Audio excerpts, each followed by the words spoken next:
Орон дахны уламж санаа ухаан бол маш олон мянган жилийн түүхтэй.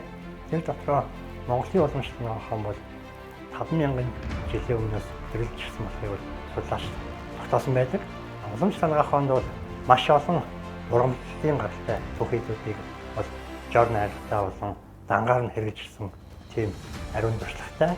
За тэгээд Монголд урагж байгаа ухаан эмийн ургамлууд бусад улс орнууд ургасан ургамлуудтай харьцуулахад тэдгээрт агуулдаг биологийн хэлбэрүүд нь бол харьцангуй өндөр хувьтай агуулдаг болох нь мөн тогтоогдсон байдаг. За ухаалах юм бол хунчир гэдэг ургамал байна. Маш олон төрлийн одоо эрдэс бодисыг өөртөө агуулж идэг. Байгаль дээр одоо энэ ургамлуудаас селенийг хамгийн өөртөө нийлэмжүүлж авч чаддаг ургамалч гэж үздэг. Мэдрэлийн ядаргаа, тамир тэнхээ сайжруулах гэх мэт маш олон өвчин эмгэлийн үед бол хэрэгжилж ирсэн. Ухаалах юм бол Монгол хунчрыг бол судлаачид Солонгосын хүн орхотойтой харьцуулан судлахад бол түүнээс давуу үйлдэлтэй болохыг бол тогтоосон байдаг. Манайд хавраас одоо энэ хураалтыг дуустал нийтдээ 200 гаруй хүн ажиллаж байна. Тэгээд энэ дунд манай өндөр наснууд ахмадууд ч гэсэн олон байдаг. Тэгээд тэд нар маань яагаад энд ингэ ажиллаад байдг вэ гэхээр энэ хунчрын үнэрт сууж явах нь хүртэл өөрөө таашаалтай, даралт маралт нь ихсэхгүй, ядран баахгүй. Тэгээ бүгдээрээ бүр ажиллах сонирхолтой. Таяга тулж ирээд ингээд энэ хунчрын талбай дээр ажиллаж идэг. Мөн алтан гагнуур гэх ургамал байдаг. Алтан гагнуурын хувьд бол эртний үеэс уламж санаа ухаанд хүний тамир тэнхийг сайжруулах буюу жүдлэн хэрэгэлдэг байсан. За түүнээс гадна яс, зөөлөн эдийн бэртгэл эмчлийн үед бол маш сайн.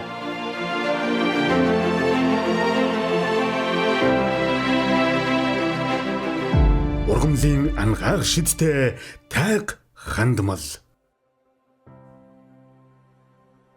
За бид одоо Хинтээ аймгийн Дэлэр хаан сумын нутаг Хэрлэн Баяулаан хунчрын талбай дээр байж байгаа хэрлэлийн хөдөө арал. Энэ бүс нутаг маань одоо энэ ховорцсон ургамал болох хунчир, чихэр өөс, дэрвэр жирүү гэсэн эдгээр ургамлуудыг тармилжуулдаг. Хөрсний бүтц, цаг агаарын байдал, энэ Хэрлэн голын ус зэрэг нь одоо эдгээр ургамлуудыг одоо тармилжуулахад хамгийн зохистой бүс нутаг.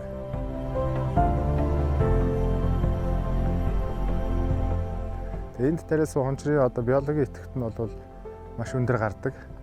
Яагаад заавал одоо тэр тарилангийн бүс нутгаар биш заавал яагаад энэ говь тал хэрийн хөрсөн тарьж гинэ гэдэг маань энэ ургамлаас шалтгаалж ургамал маань өөрөө ийм нөхцөлд ургадаг. Байгаль дээр ургаж байгаа ч гэсэн ус чиг багтай, байгалийн одоо хад асах ч юм уу энэ хүү газар ургачдаг. Тэгээд энэ хөрсний бүтц нь яг болж байна гэсэн үг. Монголчууд бид нар сайн мэднэ одоо Монгол хүмүүс яагаад илүү амттай байдгийг, Монголд одоо ингэ тарьсан гүзээлзэг яагаад илүү амттай байдгийг гэдэг маань манай энэ хөрс болон энэ агаарын зохицолтойгоо өдөр шөнийн температурын зааг энд аливаа ургамал өөрийнхөө биологийн идэвхийг нэмжид гүзээлзэг амттай байна гэдэг биологийн идэвх маш өндөртэй байна гэж. Тэгээд манай дээр бол 4 орны эрдэмтэд турш судалгаа хийдэг энэ талбай дээр. Тэгээд нийт аль турш судалгаагаар манай энэ ургасан энэ хунчрын биологийн идэвхт бодис нь одоо 80% руу очиж байгаа. Энэ бол маш өндөр үзүүлэлт. Яагаад ийм өндөр хөв үзүүлж байна гэдэг нь дээр нь дахиад энд ямар ч бордоо хэрэглэхгүй, ямар ч одоо гэрвцэн зэрлэг шавж дээрээс устгал ямар ч тийм шаардлага байхгүй. Яг өөрөөрөө байгалаараа одоо ургаж ийм гэсэн. 4 жилийн өмнөөс нэг судалгаа явуулсан. Тэр юу вэ гэвэл одоо тэр энэ хунчрыг одоо нэг архинд зарж одоо яаж хэрэглэж болж байна гэдэг. Гадаад орнуудад бол тийм хэрэглээ өндөр байдаг. Энэ ургамалтай архинууд. Тэгээд 4 жилийн турш бид нэр үзсэн Апо компанитайгаа хамтарч ажилласан. Урт хугацааны туршилтуудыг хийсэн. Манай Апо компани бол айл 60, 70, 80 онд хунчтай архийг бол үйлдвэрлэдэг байсан тэр үед. Хунчир маань одоо ингэж байхгүй устдсан болохоор тэр бүтээгдэхүүн дахиад гарахаа болцсон. Одоо эргээд хунчир маань бидэнд байна. Нийлээд одоо Апо компанитайгаа хамтраад сайхан бүтээгдэхүүн хийж байгаа юм байна. Ер нь эрүүл мэндийн бүтээгдэхүүн үйлдвэрлэлийн нэг чухал одоо давуу тал нь ямар нэгэн их сурвалжаас хүний биед хэрэгтэй ашигт нэгдлүүдийг ялган авч өөрсдийн бүтээгдэхүүндээ шингээж үйлдвэрлэх нь чухал байдаг.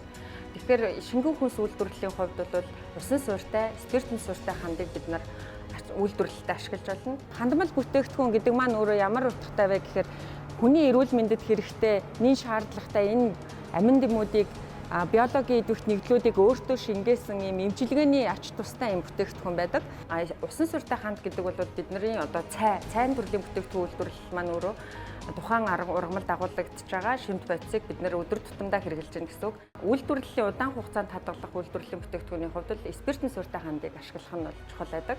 Тэгэхээр нэгдүгээрт энэ спиртэн хандны давуу тал маань тухайн ургамал эмийн ургамал дагуулагдж байгаа биологийн идэвх нэгдлүүд нь спиртэн ханданд илүү сайн хандлагдаж өгдөг. Хоёрдугаарт тухайн бүтээгдэхүүнийг урт удаан хугацаанд хадгалахад шимт байдлаа алдахгүй яг үндсэн шин чанараа удаан хугацаанд хадгалж чаддаг учраас маш их давуу талтай байдаг.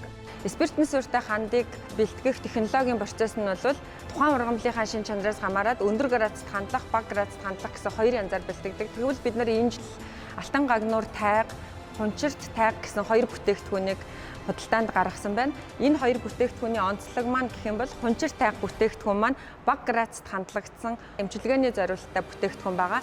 Энэ бүтээгдэхүүн нь хүний эрүүл мэндэд нэн шаардлагатай биологийн идэвх нэгдлүүдээр баялаг ийм бүтээгдэхүүн байгаа.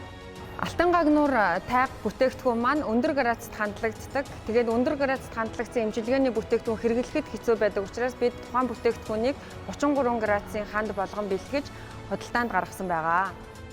Манай бүтээгдэхүүнүүдийн бас нэг давуу тал нь чанарын баталгаа байгаа. Бид итгэмжлэгдсэн хим биологийн лабораторид тухайн ургамлын стандарт үзүүлэлтүүдийг үзэж шинжилээд хүнсний аюулгүй байдлыг бүрэн хангасан бүтээгдэхүүнүүдийг бол зах зээлд нөлөөлж байна. Гадаад оронд чинь энэ эмийн ургамлын хэрэглээ хэвээрээ байж байгаа байхгүй юу? Одоо нэг ханаа дүрсэн төдий дээр антибиотик дээр ерөөсө хэрэгэлдэггүй юм байна. Нөгөө л эмийн ургамлын хандуудаа хийд юм байна. Одоо бид нарыг жоохон байхад алтай, чига тусын эдэргээл эмийн ургамлын хандууд байдаг байсан. Ханаа дүрхээр өгдөг байсан. Одоо тэд нар маань байхгүй. Юм л бол нэг антибиотик болчихж. Антибиотик чинь ер нь хэрэгэлдэггүй юм байна. Энэ хунжирыг чинь тарьж уруулахын тулд одоо манай ангаахын салбарын эрдэмтэд, газар тариалангийн салбарын эрдэмтэд, дахиад одоо энэ байгалийн ургамал судлаач эрдэмтэд, тэгээд ингээд тариалан залуучууд маш олон хүний хүч, сэтгэл, ухаан шингэжээж сайн энэ ургамал маань гарч ирж байгаа. Тэгэхээр бид яах ёстой вэ? Энэ эрдэнэ болсон энэ ургамлын хаана өдөр тутмынхаа хэрэгэл заншаасаа гэж хүсэж байгаа.